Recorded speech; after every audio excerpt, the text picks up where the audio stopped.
The Man Without a Shadow. This is a true story. I am not telling you this for entertainment. I am not telling you this for views or subscribers or whatever algorithm brought you here tonight.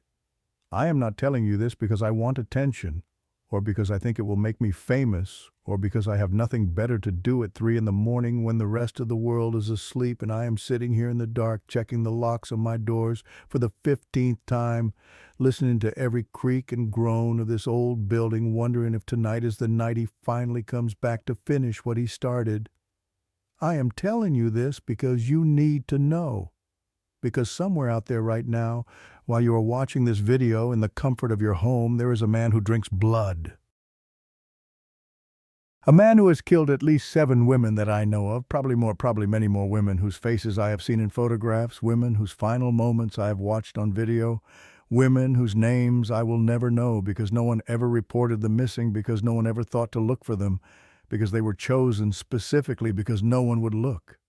A man who does not cast a shadow, a man who has been doing this for decades, maybe centuries, feeding in the darkness while the rest of us sleep, and who will continue doing it long after I am gone, long after everyone who watches this video is gone, because things like him do not die the way we do. 3 weeks ago, he stood behind me in a warehouse on the outskirts of Mexico City while I watched the evidence of his crimes on a laptop screen. I did not know he was there. The man beside me, an antiques dealer named Gerardo, who had spent 30 years learning the secrets hidden in old furniture, did not know either. Neither of us heard him enter through doors that were locked from the inside. Neither of us saw him move through the shadows between the stacked furniture, gliding silently across the concrete floor, like smoke, like mist, like something that did not obey the same laws of physics that govern the rest of us. Neither of us felt his presence until it was too late, until he wanted us to feel it, until he had positioned himself exactly where he wanted to be and was ready to announce himself. But he was there. He was always there, watching, waiting, enjoying our fear as we uncovered his secrets one by one, savoring our growing horror like a fine wine. And when we finally turned around, when we finally looked behind us like he told us to in the video, when we finally gathered the courage to face whatever was standing in the darkness at our backs, he was gone. Vanished. As if he had never been there at all. But he left something behind. A message written in ash on the wooden surface of his own desk. A promise that he could reach us whenever he wanted, wherever we were, and there was nothing we could do to stop him. A reminder that we had seen his face, or what passed for his face, and that meant we belonged to him now. And now, every night before I sleep, I check my own shadow in the mirror. I stand in front of the bathroom sink with all the lights on, and I look at my reflection and I count the shadows. I check to make sure mine is still there, still attached to my feet, still moving when I move. I check to make sure there is only one shadow, not 2. I check to make sure I am still me, still human.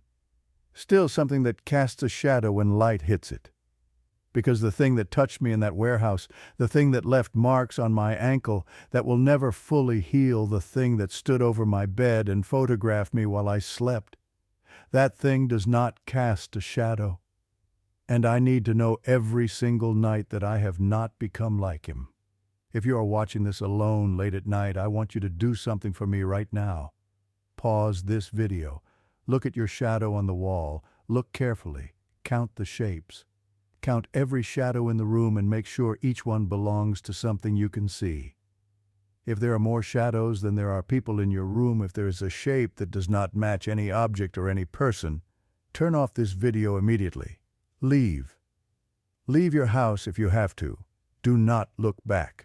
Do not try to understand. Do not convince yourself that it is just a trick of the light or a piece of furniture casting a strange shape or your imagination playing tricks on you because you are tired and it is late and you have been watching too many horror videos. Just go, get out, run. Run and do not stop running until the sun comes up and you are surrounded by people and light and noise and all the things that creatures like him cannot stand. I wish someone had told me that 3 weeks ago. I wish someone had warned me about the shadows. I wish someone had explained that there are things in this world that hide in the spaces between the light, things that have been feeding on human blood since before the Spanish came to Mexico, since before the Aztecs built their pyramids, since before anyone thought to write down the stories that grandmothers still whisper to their grandchildren when the power goes out and the candles cast long shadows on the walls. But no one told me, and now it is too late for me. But maybe if you listen to what I'm about to tell you, maybe it is not too late for you. My name is Mateo. I'm 25 years old, though I feel much older now, as if the events of that night aged me in ways that have nothing to do with the calendar, as if I left some essential part of myself behind in that warehouse. And what came out the other side was something diminished, something hollowed out, something that will never be whole again. For 12 years, my family has been in the business of buying and selling secondhand goods. Not junk, not scrap metal, not the kind of things you see piled on the sidewalk during trash collection days, broken furniture and stained mattresses, and the accumulated debris of lives that no one cares about anymore. We deal in antiques furniture, old books, religious artifacts, the kind of things people inherit from dead relatives and do not know what to do with, the kind of things that accumulate in attics and basements and spare rooms over decades until someone dies, and their children have to figure out what to do with a lifetime worth of possessions. My father, Don Ramon, started the business with his brother, my tío Beto, back when I was just a kid, running around the warehouse playing hide-and-seek among the armoires and dressers and bookcases that came and went like tides, each piece carrying its own history, its own secrets, its own trace of the lives that had touched it before it came to us. My father taught me everything I know about this business. He taught me how to spot value in dust-covered wood, how to tell the difference between genuine antique and modern reproduction by the way the joints were made and the type of screws that held it together. He taught me how to recognize the signs of quality craftsmanship that would make a piece worth 10 times what we paid for it, the dovetail joints and the hand-carved details and the patina that only comes from decades of careful use. He taught me how to negotiate with grieving widows who did not know what their husband's coin collection was really worth, how to be fair without being foolish, how to give them a price that would not insult them, but would still leave room for us to make a living. He taught me how to deal with the children of the recently deceased who just wanted everything gone as quickly as possible because they could not bear to look at their parents' things anymore, who would accept almost any offer just to be rid of the memories. He taught me how to carry a 200-kilogram armoire down 3 flights of stairs without scratching the walls or breaking your back or dropping it on your foot. But the most important thing he taught me was this: everything you take from someone else's house comes with something. He would say this to everyone who worked with us, usually on their first day, usually while we were loading something heavy into the back of the truck, and they were sweating and cursing under their breath and wondering what they had gotten themselves into. He would stop what he was doing, wipe the sweat from his forehead, and look them straight in the eye with an expression that made it clear this was not a joke. This was not a metaphor. This was something he believed with every fiber of his being. Everything comes with something, he would say. Not just dust, though there's always plenty of that thick gray dust that gets into your lungs and makes you cough for hours afterward.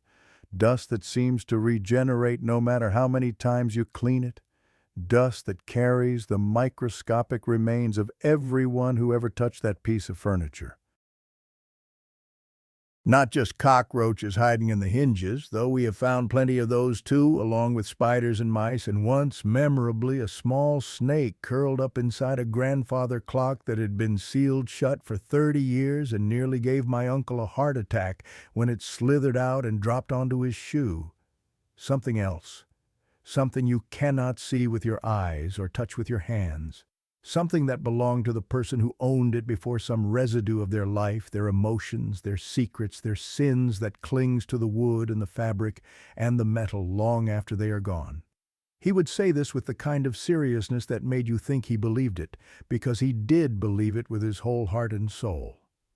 I have seen him refuse to take certain pieces, turn down good money, because something about a dresser or a mirror or a rocking chair gave him a bad feeling that he could not explain but could not ignore.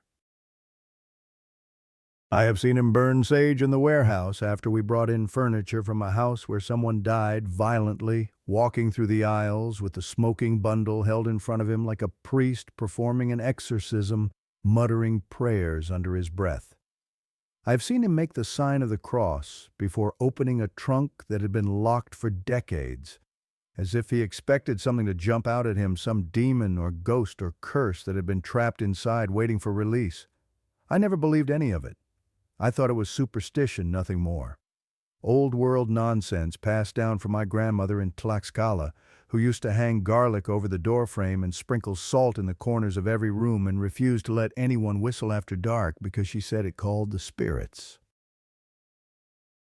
I thought the only things hiding in old furniture were forgotten photographs and the occasional razor blade someone had tucked into a drawer decades ago, hidden money that the family did not know about, love letters that should have been burned, the mundane secrets of ordinary lives.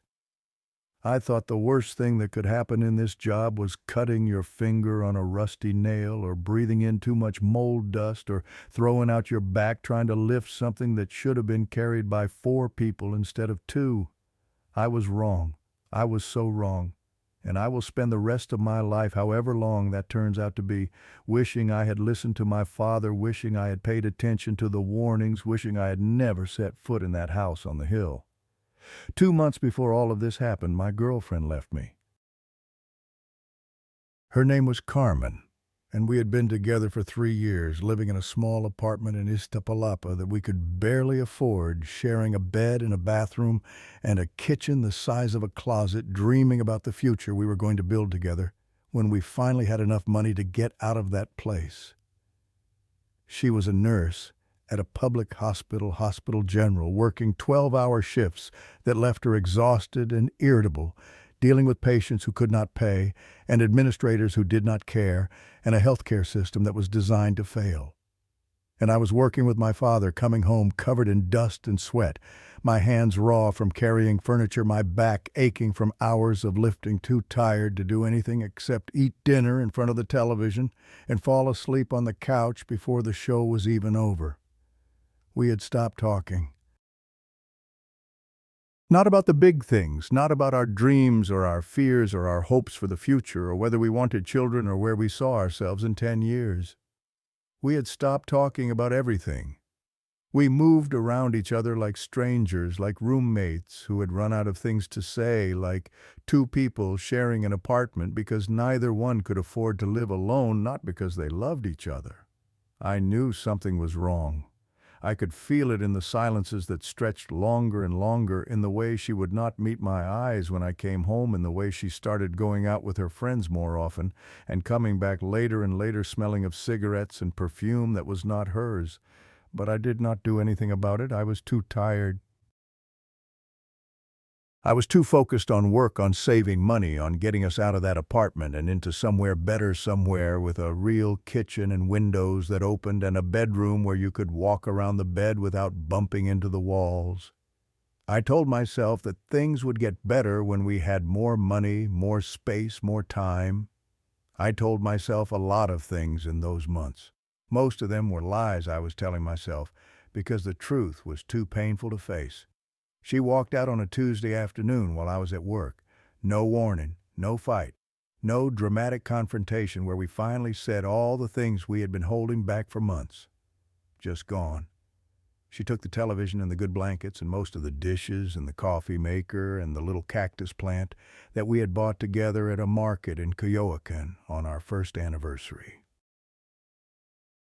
She left a note on the kitchen counter written in her neat handwriting on a piece of paper torn from the notebook she used to keep grocery lists.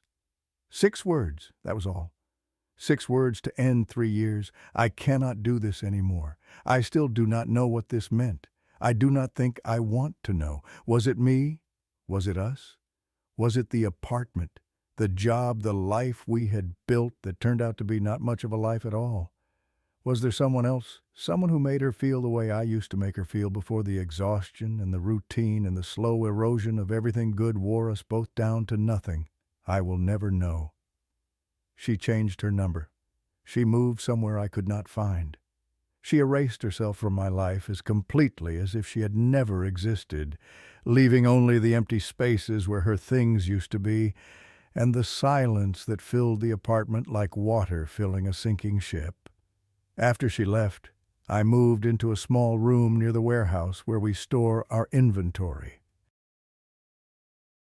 It was not an apartment, not really, just a room in a building that used to be a boarding house with a shared bathroom down the hall and a hot plate in the corner, and a window that looked out onto an alley full of trash cans and stray cats.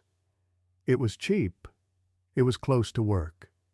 It was owned by a friend of my uncle who did not ask too many questions about my financial situation or my references or why a 25-year-old man needed to rent a room instead of an apartment. It was barely big enough for a bed and a dresser and a small table where I ate my meals alone, but it was mine. And after the apartment I had shared with Carmen, I did not want anything that reminded me of her. I did not want space for two people. I did not want a kitchen where we used to cook together, or a living room where we used to watch movies, or a bed that still smelled like her perfume. I wanted to start over, even if starting over meant starting with almost nothing. The room was empty in a way that made the silence feel heavy, like something pressing down on my chest when I tried to sleep, like a weight that grew heavier with every passing hour of the night. At night, lying in that narrow bed with the springs that creaked every time I moved, I could hear every sound the building made. The pipes groaning in the walls like something alive and in pain. The floorboards creaking in the room above mine as whoever lived there paced back and forth, always at the same time every night. The distant sound of traffic from the highway trucks, mostly their engines rumbling through the darkness like thunder that never quite arrived. And underneath it all, a silence that was not really silence at all, but something else, something that felt like waiting, like anticipation, like the moment before something terrible happens. I needed money. I always needed money, but after Carmen left, I needed it more than ever. I had to send some to my mother every month, a few thousand pesos that helped with the electricity and the water and the food. And I had to help out my younger sister Sophia with her university expenses, her books, and her transportation, and the registration fees that seemed to go up every semester. They both lived in the south of the city, in Xochimilco, in a small house my father had bought before the divorce, back when the family was still together, back when my parents still loved each other, and my sister was still a little girl, and everything seemed possible. Sophia was studying accounting at UNAM, the first person in our family to go to university, working part-time at a cafe near campus to help pay for her books, taking the bus for 2 hours each way because she could not afford to live closer to school. Every month I scraped together whatever I could spare to help her out, even when it meant eating rice and beans for a week, even when it meant walking to work because I could not afford the bus fare. She was going to graduate. She was going to have a better life than any of us had ever had. I was not going to let money be the thing that stopped her. I started taking extra shifts at the warehouse, coming in early and staying late, organizing inventory and cleaning equipment and doing all the jobs that no one else wanted to do. I started saying yes to every job my father offered, no matter how difficult or dangerous or strange. Jobs that required driving across the city in the middle of the night. Jobs that paid less than they should have because the family was desperate to get rid of everything as quickly as possible. Jobs that my father warned me about because the people seemed unstable, or the neighborhood seemed dangerous, or there was something about the whole situation that felt wrong in ways he could not quite articulate.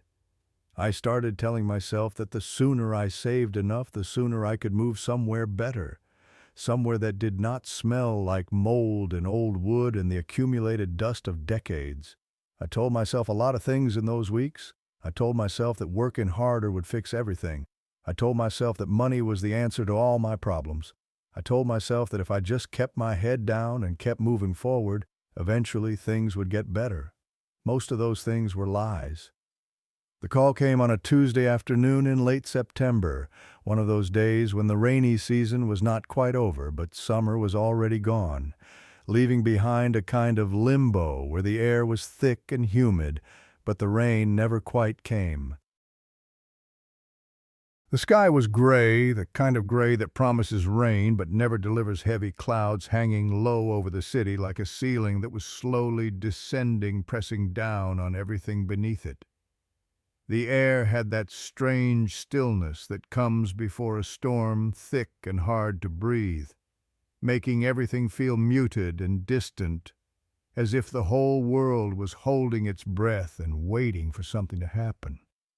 I was in the warehouse sorting through a shipment of old books we had picked up from an estate sale in Coyoacan, checking them for damage, separating the valuable first editions from the wordless book club reprints, when my phone rang.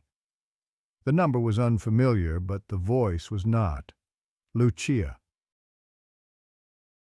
The daughter of my mother's comadre, a woman named Dolores, who had been friends with my mother since before I was born, since they were both young women working in the same factory in Nocalpan, before either of them was married, before either of them had children, before life had taken them in different directions. Lucia was a few years older than me, quiet and serious, the kind of person who always seemed to be watching and judging and finding everyone wanting. She worked as a housekeeper for a wealthy family in Desierto de los Leones, up in the hills south of the city, where the air is thin and cold and the houses hide behind walls so high you cannot see anything but the tops of the cypress trees. She had gotten us work before, small jobs, mostly picking up furniture that the rich families no longer wanted, things that were too good to throw away, but not good enough to keep, things that ended up in our warehouse and eventually in the homes of people who could not afford to buy new, but wanted something better than the particle board junk from the big stores. This time was different. I could hear it in her voice from the first word she spoke. There was something underneath the words, something tight and controlled, like someone trying very hard not to scream. She said she had a job for us. A big one, the biggest she had ever offered. The lady of the house, her employer, wanted to get rid of her husband's belongings, all of them, every single thing that belonged to him, everything in his office, his study, his private bedroom that he kept separate from hers. Every piece of furniture, every book, every item of clothing, every personal possession down to the last cufflink and the last cigar in the humidor. She wanted it gone. She wanted it erased. She wanted it done in 6 hours before nightfall, before her husband returned from wherever he had gone. I asked her why the rush. Why not wait until the weekend when we could take our time? Why not make a proper inventory and get everything appraised? Why the urgency, the desperation that I could hear in her voice, even though she was trying so hard to hide it? She said she could not explain. She said there were things she was not allowed to talk about, things she had been told, not to mention things that would put her in danger if she said them out loud. She said just to come, just to do the job, just to take everything and leave and never ask questions about what we had seen or what we had taken or why a wife would want to erase every trace of her husband from their home. I asked her what was going on. I asked her if there had been some kind of fight, some kind of scandal, some kind of betrayal that had broken the marriage beyond repair. I asked her if the husband knew what was happening, if he had agreed to this, if there was any chance he would come back while we were there and find us loading his possessions into our truck. She said the husband was in Acapulco. She said he had left 4 days ago. She said he would not be back for a week, maybe longer, maybe never.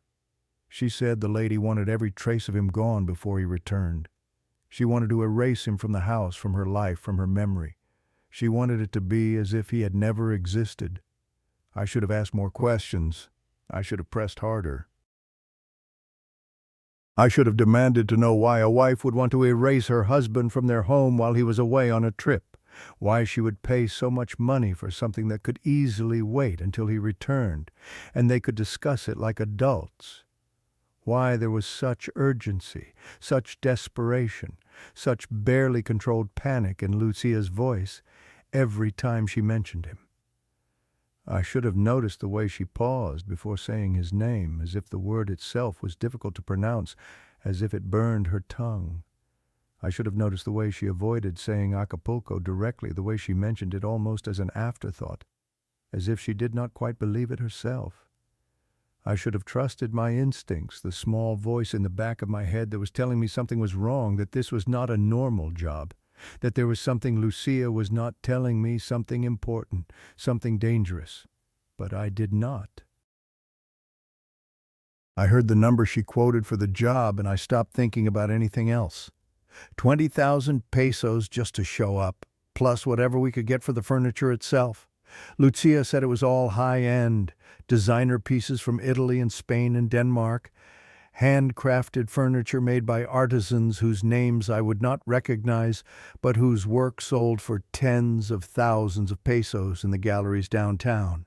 Italian leather, Brazilian hardwood, silk upholstery, crystal decanters, silver frames, the kind of things that rich people buy to impress other rich people, the kind of things they fill their houses with to prove how successful they are, the kind of things they forget about until someone dies or someone divorces or someone needs to disappear. She said the office alone had furniture worth hundreds of thousands of pesos, maybe more. She said we would be set for months. She said this was the opportunity of a lifetime, and if we did not take it, she would find someone else who would. I told her we would be there by 4 o'clock. The drive up to Desierto de los Leones takes about an hour from our warehouse in Ecatepec, longer if the traffic is bad, which it usually is because this is Mexico City. And traffic is always bad, a permanent condition of existence in a metropolis of 20 million people trying to move through streets designed for a fraction of that number. That afternoon the traffic was not bad. It was something else.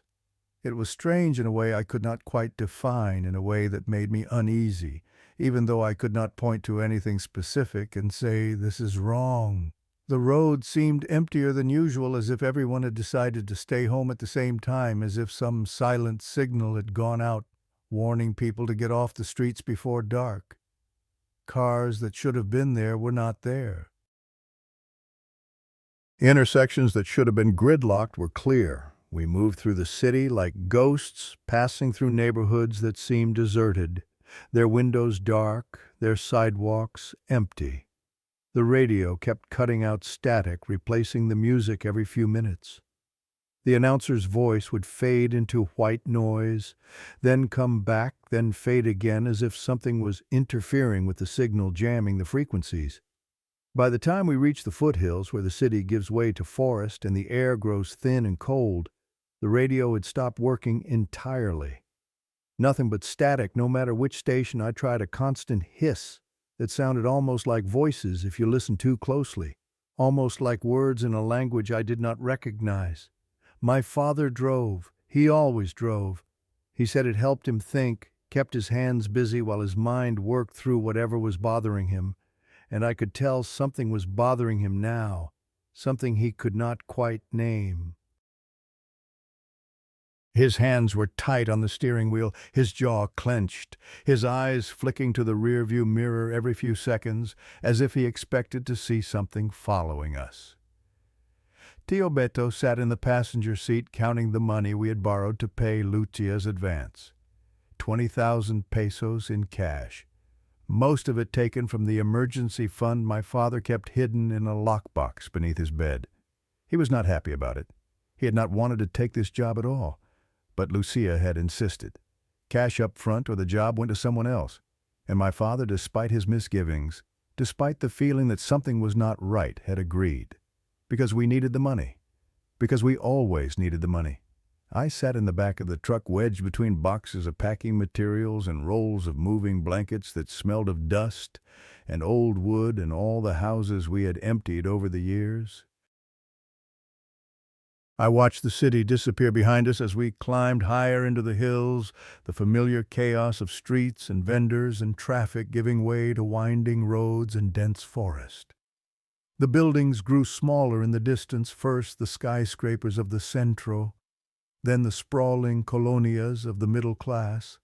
Then the improvised houses of the poor clinging to the hillsides, and finally nothing but trees, ancient pines that had been growing here since before the Spanish came, their branches blocking out what little light remained in the overcast sky. The mist that always hangs over this part of the city began to thicken as we climbed. First just wisps, thin threads of white floating between the trees, then heavier, denser, until I could barely see the road ahead, just the red glow of taillights from the occasional car we passed, fading in and out of the fog like a ghost ship appearing and disappearing in a gray sea. The temperature dropped. The air grew damp and cold.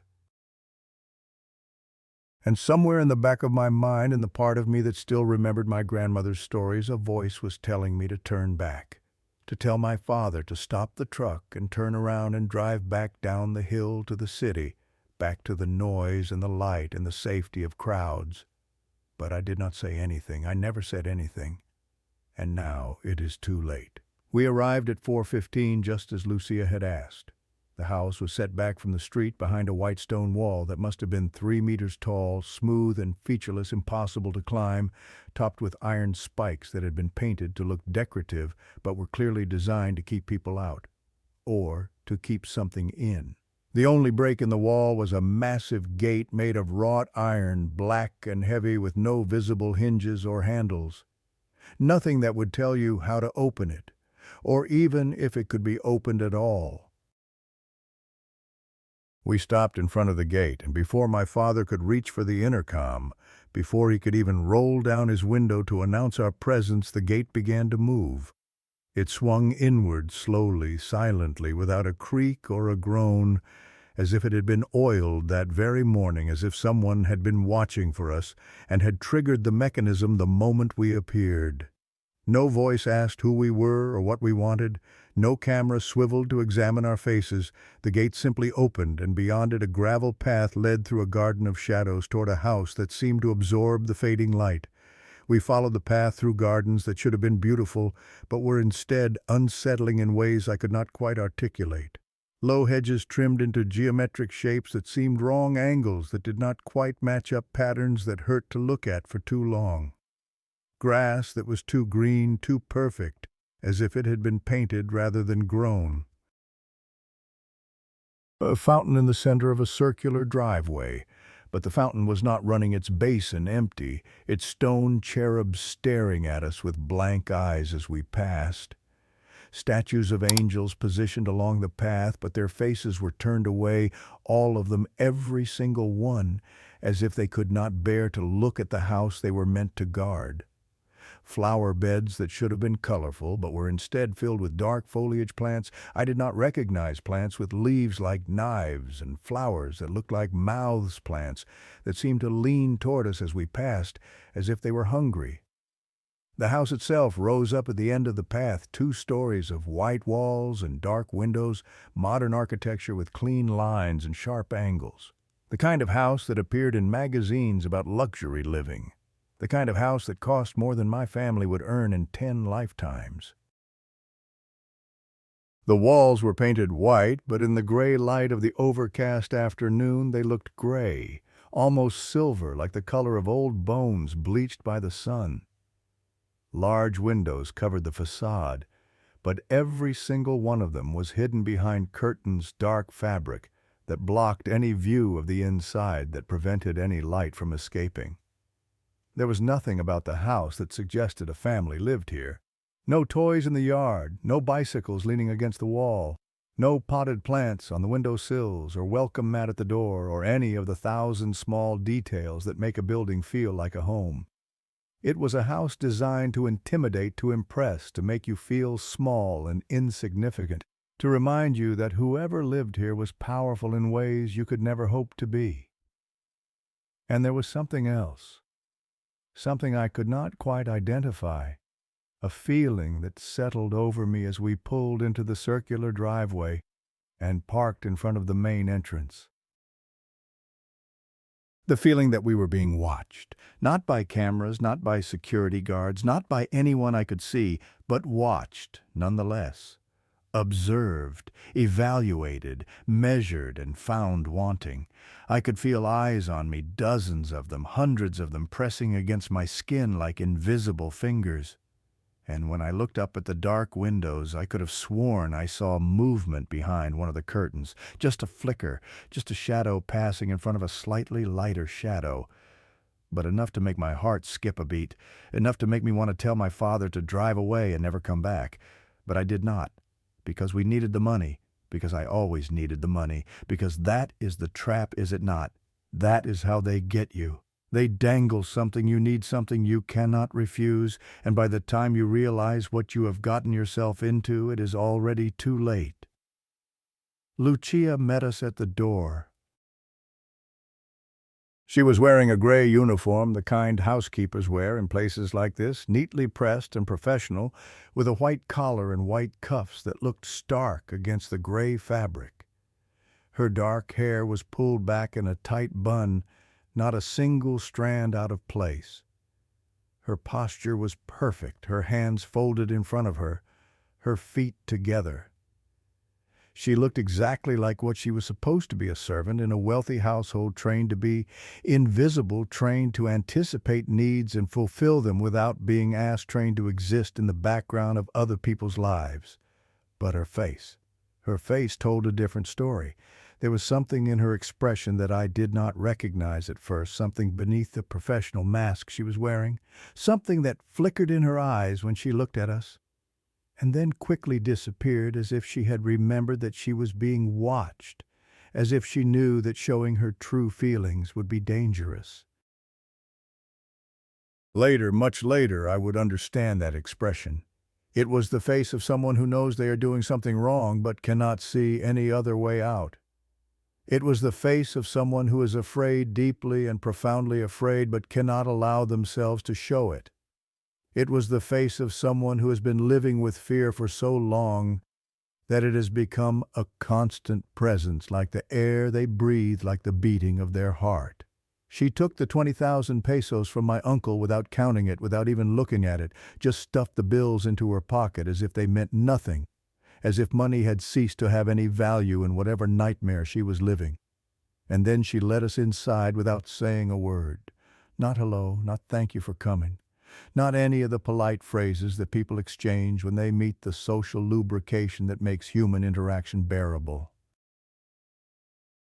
Just silence and the click of her heels on the marble floor and the feeling that we had just walked into something from which there was no escape.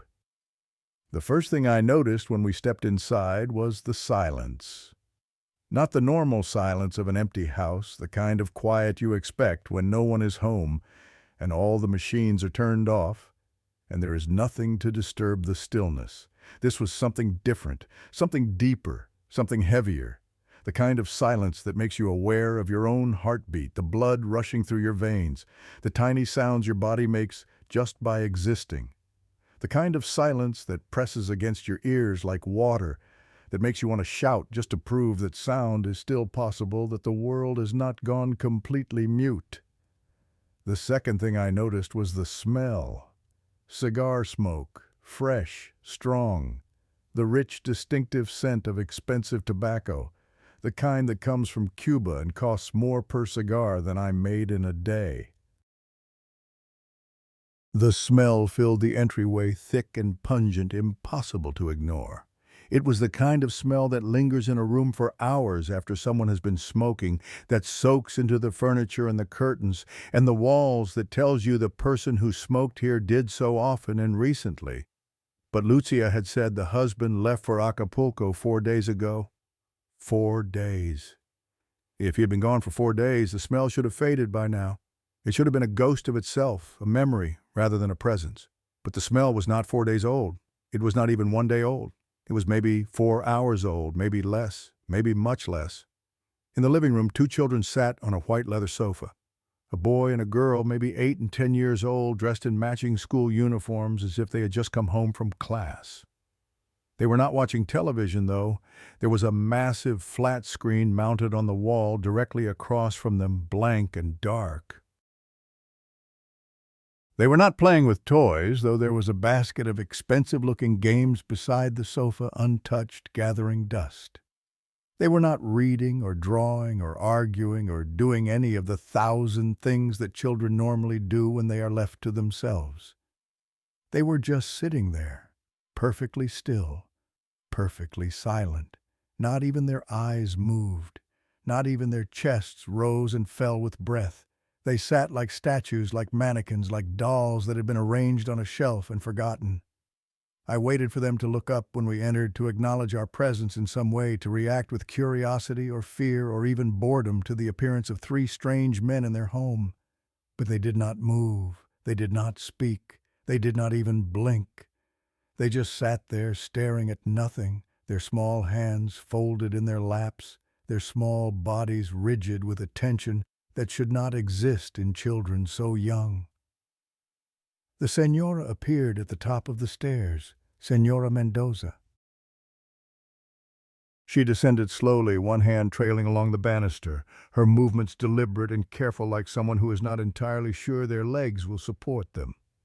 She was younger than I had expected, maybe 40, with dark hair pulled back from a face that might have been beautiful once, but now looked hollowed out, as if something had been eating away at her from the inside for a very long time. Her cheekbones stood out sharply beneath skin that was too pale, too thin, stretched tight over the bones beneath. Her eyes were red, the whites shot through with tiny broken blood vessels, the skin around them dark and swollen from crying, or lack of sleep, or both. Her lips were cracked and dry, and there was a small cut at the corner of her mouth that looked fresh, that looked like it might have been made by a fist. She wore black from head to toe, a simple dress, a cardigan that hung loosely on her thin frame, flat shoes that made no sound on the marble stairs. The kind of clothes you wear to a funeral, the kind of clothes you wear when you are in mourning. But her husband was not dead. He was in Acapulco. At least that is what everyone kept saying. She led us down a long hallway lined with photographs, family portraits in silver frames, vacation pictures, wedding photos, but half of the frames had been turned face down, the photographs hidden. Others had been removed entirely, leaving pale rectangles on the wallpaper where they had hung. It was as if someone had gone through and erased every image of a particular person, leaving only the ghost of their presence behind. We stopped at a door at the end of the hallway. Heavy wood, dark and polished, carved with patterns that seemed to shift and move when I looked at them too long. The Señora produced a key from her pocket, an iron key heavy and ornate, and I noticed something that made my unease crystallize into genuine fear. The lock was on the outside of the door, not the inside. The room beyond this door was not an office. It was a cell. She unlocked the door and pushed it open. The smell of cigar smoke hit me like a wave. The office was large, maybe 30 square meters, with high ceilings and walls paneled in dark wood. Heavy curtains covered the only window, blocking out what little light remained. The only illumination came from a green banker's lamp on the desk, casting a pool of emerald light across the surface and leaving everything else in shadow. There was a leather chair behind the desk, worn smooth from years of use. A bookshelf stretched from floor to ceiling along one wall, filled with hundreds of volumes in languages I could not read. A grandfather clock stood in the corner, its pendulum frozen, its hands pointing to 3:33, and on the desk in a crystal ashtray there was a cigar, half-smoked, the ash still clinging to the end, unbroken as if someone had set it down just minutes ago. Cuban cigars burn slowly, but they do not burn so slowly that the ash holds together for 4 days. Whoever had smoked that cigar had been in this room recently, very recently. The Señora looked at me with those hollow eyes. From here on, take everything. I do not want to see any of it again. My uncle asked if she was sure. He asked what would happen when her husband returned. He is in Acapulco, she said. He will not come back. He will not be back soon. He will not come back. As if she knew something we did not. as if Acapulco was not a beach resort but somewhere else entirely, somewhere you do not return from. We worked for 5 hours. We started with the office dismantling the desk, removing the books from the shelves, wrapping everything in blankets for transport. Then the study, then the bedroom. We packed his suits and shoes and watches into 4 leather suitcases that weighed more than they should have. Through all of this, the Señora watched. She stood at the end of the hallway, silent, unmoving, her eyes following us as we carried piece after piece out of her home. And the children never moved from the sofa, not once in 5 hours. I passed by them one last time on my way out. The girl looked up at me just for a second, and in her eyes I saw relief, and underneath the relief I saw terror. The terror of a child who has been living with a monster. By 9 o'clock the rooms were empty. The rain had started. My father decided we would take everything back to the warehouse and sort through it in the morning. But someone needed to stay and watch the merchandise overnight. I volunteered because I needed the money. Because I always needed the money. One night in the warehouse, what could possibly go wrong? By 10 o'clock I was alone. The warehouse was in an industrial zone on the outskirts of Acapulco, surrounded by abandoned factories and empty lots. No streetlights, no neighbors. No cell signal strong enough to make a reliable call. Just me, the furniture, and the rain drumming on the metal roof. I set up a folding chair near the desk from the office. The green banker's lamp still worked, filling the warehouse with that same strange emerald light. Around me the pieces of the husband's life rose like monuments in the shadows. The grandfather clock with its frozen pendulum, the bookcases packed with leather-bound volumes, the leather chair that still smelled of cologne, and underneath it all, that smell. Cigar smoke, faint but persistent, as if it had followed us from the house on the hill. At 11 o'clock, someone knocked on the warehouse door. 3 slow knocks, evenly spaced, patient. I grabbed a crowbar and approached. Through the gap at the bottom I could see expensive shoes, leather polished. "Who is there?" I asked. "Gerardo," came the reply. I could not sleep. I wanted to see the merchandise. I recognized his voice. Gerardo was an antiques expert my father trusted completely. I let him in. He was a small man, maybe 50, with gray hair and sharp eyes. He walked past me without greeting, his gaze fixed on the furniture. "Holy Mother of God," he said, "this is worth a fortune." He began to examine everything, running his hands along the edges, tapping the surfaces, listening for hollow spaces. I watched him, still uneasy, unable to shake the feeling that something was wrong. Then he stopped. He was looking at the wall behind me. His face had gone pale. "Do you see that?" he asked. "See what?" "Your shadow. My shadow." "But there is another one, behind you." I turned around. Nothing there. Just furniture and darkness. "It is just the furniture," I said. "The shapes are playing tricks on you." Gerardo did not laugh. "Furniture does not have that shape," he said quietly. "That shape is a man. A man standing right behind you." I looked again. For a moment, just a moment, I thought I saw it. A shadow where there should not be a shadow. Tall, thin, motionless. Then I blinked, and it was gone. But the smell of cigar smoke filled my nostrils, thick and fresh.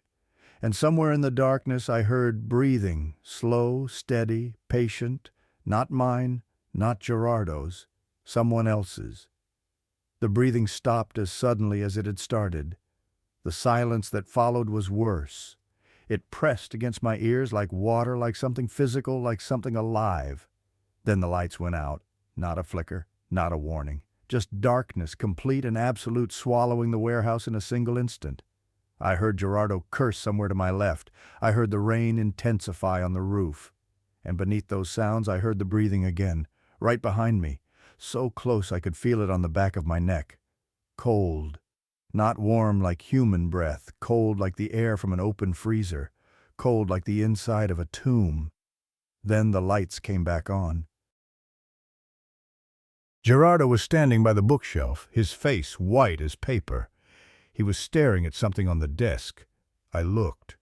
There was a cigar there, fresh, unlit. It had not been there before, I was certain of it. The desk had been empty except for the lamp. But now there was a cigar placed precisely in the center of the blotter, and beside it, written in ash on the wooden surface, 4 words: "Gracias por mirar," "Thank you for watching." The words were clear, the letters perfectly formed, as if someone had taken great care in writing them. Someone who had been standing at the desk while we were distracted. Someone who had moved through the darkness without making a sound. Someone who had wanted us to know that they were here, that they had been watching us the whole time. Gerardo moved first. He crossed to the desk and began examining it more closely, his hands moving with the practiced efficiency of someone who has spent decades learning the secrets that old furniture can hold. "There is something here," he said. "The weight is wrong, the proportions are off. This desk has hidden compartments." He produced a set of lockpicks from his pocket and began working on the drawers.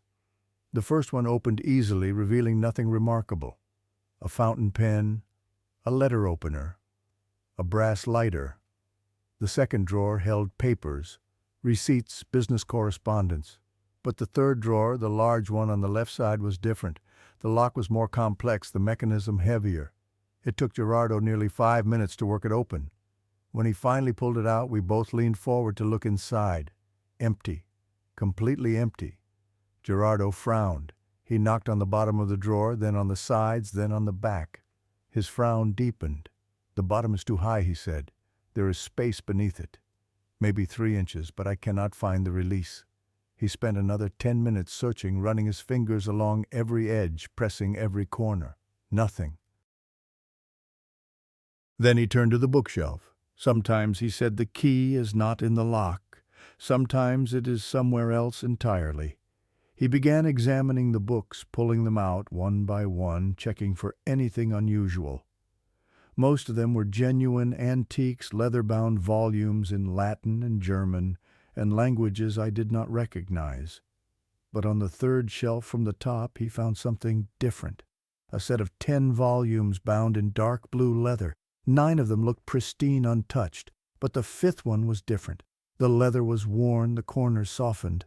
The color faded in places where hands had gripped it over and over again. "Someone has handled this one many times," Gerardo said, pulling it from the shelf. "But look at the others. They have never been opened. Why would someone read only the 5th book in a series?" He shook it gently. Something rattled inside. The book was not a book. It was a box disguised as a volume, the pages replaced with a hollow cavity lined in red velvet, and nestled in that velvet was a key, small brass old, the kind of key that opened things people wanted to keep hidden. Gerardo carried the key back to the desk. He examined the empty drawer again more carefully, this time running his fingers along every surface.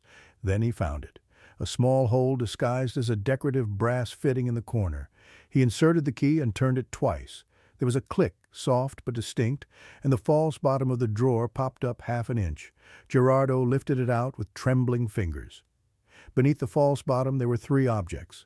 The first was a gun, silver-plated with a wooden grip polished smooth by use.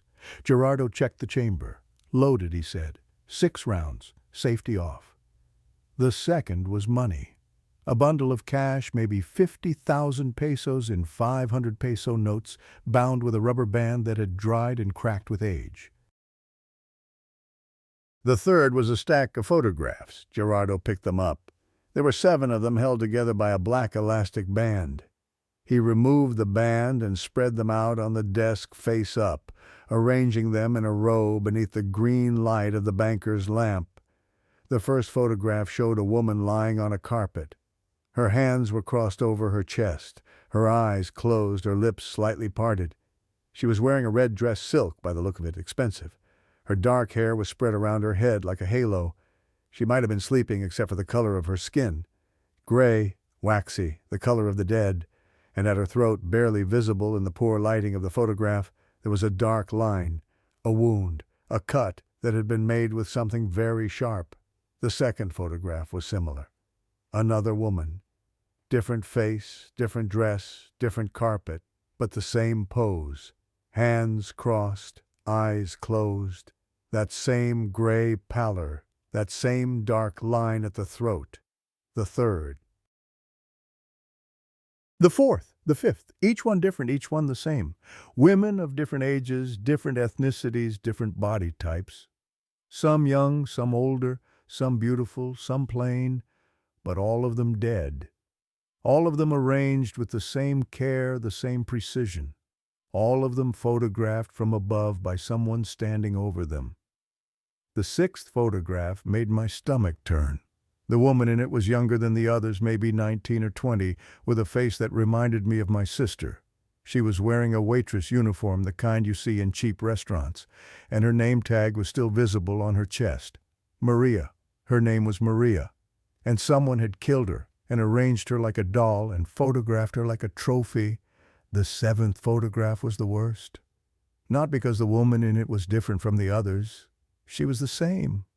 Dead. Arranged. Photographed. But because of what was written on the back. Gerardo turned it over and we both read the words written there in neat blue ink. Ella es la número 7, la siguiente vendrá del sur. She is number 7. The next one will come from the south. The south. My family lived in the south. My mother, my sister Sophia. Everyone I loved was in the south of the city. I grabbed the photograph from Gerardo's hand and looked at the image again, and that was when I noticed the detail I had missed before. In the corner of the frame, half hidden beneath the woman's arm, there was a business card. White rectangular, printed with familiar words. Purchase of precious objects, antiques, furniture, and rare books. Cash payment. My father's business card. In a photograph taken by a killer. He knows us, I said. He knew us before we came. He put that card there on purpose. He wanted us to find this. Gerardo did not respond. He was staring at the photographs with an expression I could not read. Then he looked up at the grandfather clock standing in the corner of the warehouse. If he hid photographs in the desk, he said slowly, he hid something bigger somewhere else, something he valued more. He walked over to the clock and began to examine it. His hands moved across the wood, tapping, pressing, listening. After several minutes, he found something on the back. A panel that should have been solid but was actually hinged, held in place by screws disguised as decorative fittings. He removed them one by one and swung the panel open. Behind it was a keypad, 4 digits, a combination lock hidden inside an antique grandfather clock. Gerardo looked at the photograph still spread across the desk. He picked up the 7th one and examined the writing on the back more closely. There, he said, beneath the message. 4 numbers. I looked. He was right. Written so small they were almost invisible beneath the words. About number 7 there were 4 digits. He entered them into the keypad.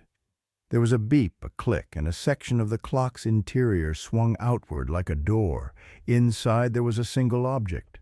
A USB drive, black, unmarked, small enough to fit in the palm of my hand. People used to hide gold in furniture, Gerardo said. Silver, jewelry, cash. But the wealthy of today hide something else. They hide information, secrets, leverage. He looked at me. We need to see what is on this. He went to his car to get his laptop. I stayed in the warehouse alone with the photographs and the USB drive that held secrets I was not sure I wanted to know. The 2 minutes he was gone felt like 2 hours. Every shadow seemed to move. Every creak of the building sounded like footsteps. When he returned, we set up the laptop on the desk. He inserted the USB drive and waited for the computer to recognize it. A folder appeared on the screen labeled with a single word, Borrar, delete. He opened it. Inside were 7 video files numbered 1 through 7, each one approximately 45 minutes long. Gerardo double-clicked on the first one. The video was shot from a fixed angle high up, looking down at a room I recognized immediately. The office from the house on the hill. The same desk, the same green lamp, the same bookshelf filled with leather-bound volumes. A man sat behind the desk, his back to the camera. Across from him, a young woman in a red dress was laughing at something he had said. There was wine on the table between them. 2 glasses, one nearly empty. They talked. The woman's voice was light, flirtatious. The voice of someone who thought she was on a date with a wealthy man, who thought her luck had finally changed, who had no idea what was about to happen to her. The man poured more wine. The woman drank. Her movements grew slower, her words more slurred. She leaned back in her chair, her eyes half closed, her smile fading into something that looked like confusion. Then her head fell forward and she slumped against the desk. The man stood up. He walked around the desk, lifted the woman in his arms, and carried her to the carpet in the center of the room. He arranged her carefully, crossing her hands over her chest, smoothing her hair, adjusting her dress. Then he reached into the desk drawer and pulled out a camera, a Polaroid camera. He took a photograph, watching as it developed, holding it up to the light to examine it, and then he reached into the drawer again. What he pulled out was small, silver sharp, a blade, not a knife exactly, something more precise, something surgical. I will not describe what happened next. I cannot. The sounds alone were enough to make me want to vomit. The wet sounds of cutting, the drip of liquid onto carpet, the soft, satisfied sigh that came from the man as he bent over her body. But I will tell you this, when he finished, when he had done what he came to do, he did not simply stand up and walk away. He knelt beside the body, he lowered his head, and he drank. He drank from the wound he had made. He drank like a man dying of thirst, his mouth pressed against her throat, his body shuddering with pleasure. He drank until there was nothing left to drink. And when he finally lifted his head, when he finally turned toward the camera, with blood still dripping from his lips, I saw something that made my heart stop. The lamp was right there. The light was hitting him directly. His hands cast shadows. His body blocked the light and created darkness behind it. But his face cast no shadow at all. There was nothing on the wall behind him, nothing on the floor beneath him. It was like his face was not really there, like it was something that existed outside the normal rules of the world, like it was a hole in reality, a space where light went to die. Gerardo stopped the video. His hands were shaking. My mother used to tell me stories, he said. Her voice was barely a whisper. Stories from Tlaxcala, from the old country, where the traditions have not been forgotten. He turned to look at me, and his face was pale as death. She used to tell me about the Tlahuelpuchi. I had heard the word before. My grandmother had used it late at night when the power went out and the candles cast dancing shadows on the walls. She said it was a kind of creature, a being that looked human but was not, that walked among us during the day and fed on blood at night. She said they were born, not made, that the curse passed through bloodlines, awakening during adolescence. She said they could not be killed by normal means. She said the only way to recognize them was by their shadow, or rather, by the absence of one. I had thought it was just a story, a fairy tale to frighten children into behaving. I was wrong. According to the old legends, Gerardo continued, some Tlahuelpuchi are different. Some are not born with the curse, they seek it out. They make deals with dark forces, trade their humanity for power, for immortality. These are the worst ones, the oldest, the strongest, the ones who have been feeding for centuries. He gestured at the laptop screen. The photographs go back decades. The furniture, the clothes all suggest someone who has been wealthy for generations.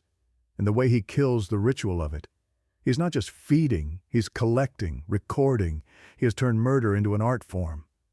I looked at the frozen image on the screen, the man kneeling beside the body, the blood on his lips, the empty space where his shadow should have been. What do we do? I asked. Gerardo did not answer. He skipped ahead to the 7th video, the most recent one. The same office, the same ritual, the same careful arrangement of the body, the same drinking from the wound. But this time, when the man finished, he did something different. He stood up. He walked toward the camera, and he spoke directly into the lens. La numero siete, he said. His voice was soft-cultured, the voice of a man who had been educated at the best schools, who had traveled the world, who had everything money could buy. Perfecta. Number 7. Perfect. He smiled. It was not a human smile. It was too wide, too still, like a mask stretched over something that did not understand what a smile was supposed to look like. Then he reached toward the camera and turned it off, but not before saying one last thing. Para quien encuentre esto, gracias por mirar, y ahora mira detrás de ti. For whoever finds this, thank you for watching, and now look behind you. The video ended. The silence that followed was absolute. No rain, no thunder, no hum of the fluorescent lights. Just silence, heavy and suffocating, pressing against my ears like a physical force. Look behind you. He was not speaking to the camera. He was speaking to us, to whoever would find the USB, to whoever would watch the videos. He knew someone would come. He knew someone would look. He had planned this, all of it, from the beginning. I did not want to turn around. Every instinct I had was screaming at me to run, to get out of the warehouse, to never look back. But I had to know. The not knowing was worse than anything I might see. "We have to look," Gerardo whispered. We turned together. The warehouse lights flickered, once, twice. And in that second flicker, in that half-second of darkness, I saw something that will haunt me until the day I die. A figure, standing by the door. Tall, thin, dressed in a dark suit that seemed to absorb the light around it. Where his face should have been, there was only shadow. No features, no expression. Just darkness, deeper than the darkness around it, shaped like a man, but empty of everything that made a man human. The lights came back on. The figure was gone, but the door I had locked from the inside, was standing wide open. Rain was blowing in, pooling on the concrete floor. And somewhere behind us, in the depths of the warehouse, I heard breathing. Not Gerardo's. He was beside me, frozen, his own breath caught in his throat. Someone else's. Something else's. The breathing was coming from everywhere and nowhere, from the shadows between the furniture, from the darkness beyond the reach of the lamp's light, from the very air around us. It was slow and deliberate, the breathing of something that did not need to breathe but chose to, anyway, just to let us know it was there. "Run," I said. We ran. Not toward the open front door where the figure had been standing. Toward the back of the warehouse, where I knew there was another exit, a metal door that led out into the alley behind the building. The breathing followed us. It was closer now, right behind me. I could feel it on the back of my neck, cold and rotten, carrying the smell of old blood and fresh cigars. I could hear footsteps, too slow and deliberate, not running, just walking, as if whatever was behind us knew it did not need to hurry, knew we could not escape, knew it was only a matter of time. We reached the back door. I grabbed the handle and pulled. It would not open. Locked. From the outside, which was impossible. The door had a deadbolt that could only be operated from inside. Someone would have had to be in the warehouse to lock it. Someone would have had to be here before us, or something that did not need to use doors like normal people. I threw my weight against the door. It rattled in its frame but did not move. Gerardo was beside me, pushing, pulling, slamming his shoulder against the metal. The breathing stopped. The silence that followed was worse, much worse.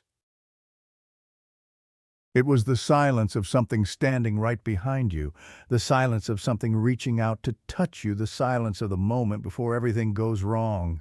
I smelled cigar smoke, fresh, strong, so close I could taste it on my tongue. And then I felt it, a hand closing around my ankle. The grip was like iron, cold and unyielding, the fingers digging into my flesh, hard enough to grind against the bone. I screamed and kicked my free foot, connecting with something solid, something that did not move no matter how hard I hit it. The hand began to pull, dragging me backward across the concrete floor, away from the door, away from Gerardo, away from any hope of escape. Gerardo grabbed my wrists. For a moment I was suspended between them, the thing behind me pulling my legs, Gerardo pulling my arms, my body stretched like a rope in a tug of war. The pain was incredible, my joints screaming, my muscles tearing, my mind dissolving into pure animal panic. Something burned. My ankle, where the hand was gripping, suddenly felt like it was on fire. 3 lines of agony, parallel precise, like 3 hot knives being dragged across my skin. I kicked with everything I had. My heel connected with something that made a wet, crunching sound. The grip loosened for half a second. It was enough. I pulled free. Gerardo hauled me to my feet. The window. There was a window high up on the wall, small but big enough to squeeze through. Gerardo boosted me up. I grabbed the frame, pulled myself through my shirt, tearing on the metal, my skin scraping against rust and glass. I tumbled out onto wet pavement. Rain was falling hard and cold, washing over me. Gerardo came through after me, his body slamming into mine as he forced himself through the gap. We lay there for a moment, gasping, the rain pounding down on us. Then I looked back at the window. A face was there, in the gap, looking out at us. I could not see its features. There was only shadow where a face should have been darkness so complete it seemed to pull the light into it. But I could feel it looking at me. I could feel its hunger, its patience, its promise. Then it was gone. We ran to Gerardo's car. We drove. We did not speak. We did not look back. But in the rearview mirror I saw the warehouse growing smaller behind us, and standing in the open back door, illuminated by the single security light, was a figure. He raised one hand, a wave, a salute, a promise. Then the rain closed in and he was gone. Gerardo's apartment was in Coyoacan. It took us almost an hour to get there, the rain so heavy that the windshield wipers could barely keep up. Inside he cleaned my wounds. The cuts on my ankle were deep, 3 parallel lines that ran from my heel to halfway up my calf, the edges ragged and uneven. Not cuts from a knife or a piece of metal, claw marks, the marks of something that was not human. He bandaged them while I sat in silence, trying to process what had happened. "What do we do now?" I finally asked. Gerardo poured us both drinks. Mezcal, cheap and strong. "We have 2 choices," he said. "We go to the police and hope they believe us. Or we destroy the evidence and pretend none of this ever happened." I thought about the 7 women in the photographs, their families still wondering what had happened to them. But I also thought about my family. My mother, my sister. The message on the photograph. The next one will come from the south. There was no good choice. There was only survival. We agreed to get rid of everything. Gerardo would take the furniture and dispose of it. The photographs, the USB drive, all of it would be destroyed. But first we had to go back to the warehouse. The next morning we returned with my father and my uncle. The warehouse looked different in daylight, smaller, less threatening. The furniture was still there, arranged in neat rows. The desk, the bookshelf, the grandfather clock. But some things were missing. The 4 leather suitcases were gone. The locks had been forced open, the contents removed. He had been here during the night. He had come for his things. And he had left something behind. On the desk, exactly where I had been sitting when we watched the videos, there was a cigar. Fresh. Unlit, placed with deliberate precision. A message, a warning, a promise. "I know where you work. I can come whenever I want, and there is nothing you can do to stop me." My father wanted to call the police. My uncle said they would never believe us. I said nothing. I was staring at the cigar, at the way the morning light caught the wrapper. He had touched this. His fingers had held it. This was a piece of him left behind like a signature. I picked it up carefully, put it in my pocket. Evidence. Proof that I was not crazy. We spent the rest of the day securing the warehouse. New locks, security cameras,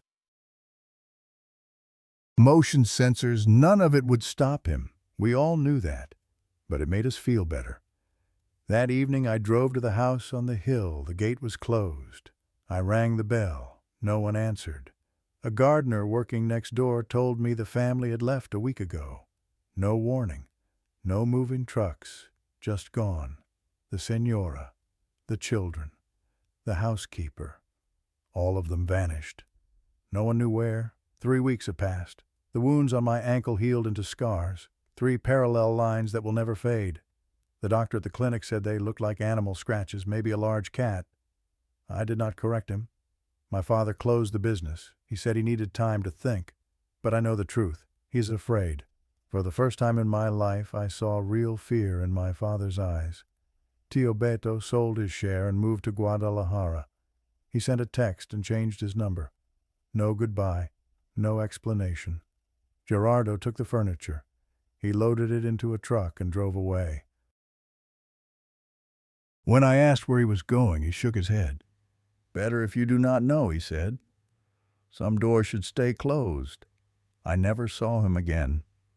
3 days ago, my sister called, Sophia, the person I was closest to in the world. She sounded happy, excited, more alive than I had heard her in months. She had gotten a new job, a good job at an investment firm in the north of the city. Better pay, better hours, a real chance to advance her career. I tried to be happy for her. I tried to sound normal. "Tell me about it," I said. "It is wonderful," she said. "The office is beautiful. You should see it, Mateo. Antique furniture, leather chairs, a grandfather clock. The man who interviewed me was so charming. He offered me wine during the interview. He said he likes to get to know his employees personally. The words hit me like a bucket of ice water. "Sophia," I said carefully, "the man who interviewed you, what did he look like? Tall, dark hair, expensive suit, very elegant." There was one strange thing, though. What strange thing? She laughed a little nervously. I could not see his shadow. The lighting was weird. The lamp was right there on his desk, one of those old green ones, and everything else had a shadow, but he did not. I figured it was just the angle or something. My heart stopped. "Sophia," I said, "listen to me very carefully. I need you to quit that job. Today, right now. Do not go back to that office. Do not talk to that man again. Do not answer if he calls you." Silence on the other end. "Mateo, what are you talking about? This is the best opportunity I have ever had. I am not going to quit because what, Sophia? Because I am crazy. Because I am making things up. I did not mean I told her everything. Not the details, not the videos or the photographs or the way his face had no shadow. Just enough. Enough to scare her. Enough to make her understand that I was not joking, that I was not crazy, that her life depended on listening to me." When I finished, there was a long silence. Then she said very quietly that she would not go back, that she would look for another job, that she did not understand what was happening, but she trusted me. I do not know if I saved her life. I do not know if she was ever really in danger or if the job was just a job and the man was just a man and the missing shadow was just a trick of the light. But I know what I saw in that warehouse. I know what touched me in the darkness, and I know he is still out there somewhere. Last night I woke up at 3 a.m. The room was dark, the building was quiet. There was no reason for me to wake up, no sound, no light, nothing out of the ordinary, but I was awake, and I could smell something. Cigar smoke, fresh, strong, in my room, in my apartment, where no one had smoked, where no one should be. I turned on the light. The room was empty, the door was locked, the window was closed. Everything was exactly as I had left it when I went to sleep. But on my nightstand there was something that had not been there before. A Polaroid photograph. I picked it up with trembling hands. It showed my bedroom. My bed. The blankets rumpled, the pillow dented. And in the bed, barely visible in the darkness, a figure. Me, sleeping. The photograph had been taken from above, from someone standing at the foot of my bed looking down. He had been here, in my apartment, standing over me while I slept, close enough to touch, close enough to kill. And I had not known. I turned the photograph over. On the back, written in neat blue ink, were 3 words. Dulces sueños, Mateo, sweet dreams, Mateo.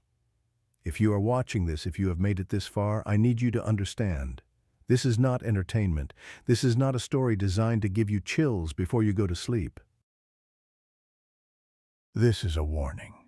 There are things in this world that should not exist. Things that hide in plain sight, that wear human faces, that walk among us every single day without anyone noticing. They are patient, they are hungry, and once they choose you, there is no escape. If you ever buy secondhand furniture, check it carefully. Look for hidden compartments. Look for secrets that were meant to stay buried. And if you find something, if you discover things that should have remained hidden, do not look. Do not watch. Do not try to understand. Just run. Because once you see, you cannot unsee. Once you know, you cannot unknow. And once they mark you, you belong to them forever. My name is Mateo. I am 25 years old, and I do not know how much longer I have. Wait, do you smell that? Cigar smoke. I smell cigar smoke. Right now, in this room. That is impossible. I am alone. The doors are locked. The windows are closed. There is no way anyone could be here, but I can smell it. Getting stronger, closer. Oh God, he is here. He's in the room with me right now. I can feel him standing right behind me. I can feel his breath on my neck. Cold, so cold. I am not going to turn around. If I turn around, I will see him. And if I see him, I do not know what will happen. I am just going to keep talking, keep recording, so that someone will know what happened, so that someone will hear this and understand that I was not crazy, that monsters are real, that the things our grandmothers warned us about are not stories.